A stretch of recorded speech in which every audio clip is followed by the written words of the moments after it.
বাড়িতে কলা দুদিন বেশি থেকে গেলে খুব বেশি পেকে যায়, তখন কেউ খেতে চায় না। এই রকমভাবে রেসিপিটা বানিয়ে নিন, বাচ্চা থেকে বড় সবাই খেতে পছন্দ করবে। চলুন তাহলে দেখে নেওয়া যাক কিভাবে বানাচ্ছি। নিলাম 2 পিস পাকা কলা। কলার খোসাটা এরকমভাবে ছাড়িয়ে নেব। আমি একদম নরম হয়ে গেছে ওই কলা দিয়ে বানাচ্ছি, আপনারা চাইলে ভালো কলা দিয়েও এই রেসিপিটা বানিয়ে নিতে পারেন।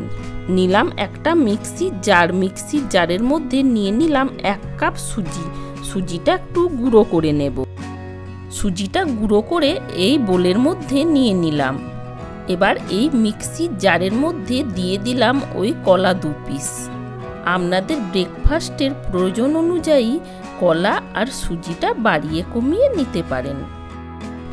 এবার এই কলার সাথে নিয়ে নিলাম একটা ডিম। কলা আর ডিম একসাথে পেস্টটা বানিয়ে নেব। পেস্টটা বানানো হয়ে গেছে। এবার ওই বোলের মধ্যে দিয়ে দিলাম।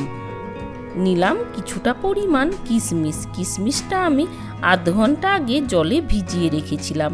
এবার এই মিক্সির জারের মধ্যে দিয়ে পেস্টটা বানিয়ে নিলাম। আবার ওই মিশ্রণের সাথে মিশিয়ে নিলাম আর দিয়ে দিলাম সামান্য মিক্সির বাটি ধোয়া জল। সব কিছু ভালোভাবে একসাথে মিশিয়ে নিলাম আর দিলাম পরিমাণ মতো লবণ।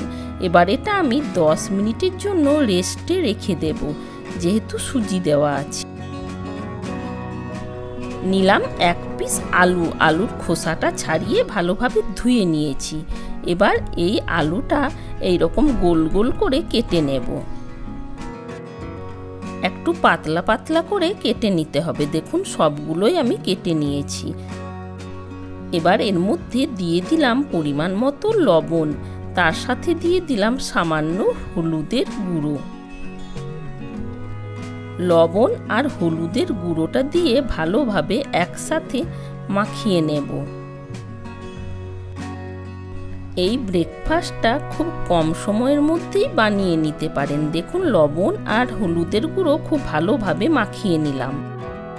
একটা প্যান বসিয়ে নিলাম। প্যানটা ভালোভাবে গরম হয়ে গেছে। এবার এর মধ্যে দিয়ে দিলাম 1/2 চামচ ঘি। ঘিটা প্যানের মধ্যে ভালোভাবে ছড়িয়ে দিলাম। ওই প্যানের মধ্যে এই গোল গোল করে কেটে রাখা আলুগুলো এক একটা করে বসিয়ে দেব। এই অবস্থাতে ফ্লেমটা একদম কম রাখতে হবে, না হলে নিচের দিকের আলুগুলো পুড়ে যাবে। ফ্লেমটা কম রাখলে সব আলুগুলোই ভালোভাবে সেদ্ধ হয়ে যাবে।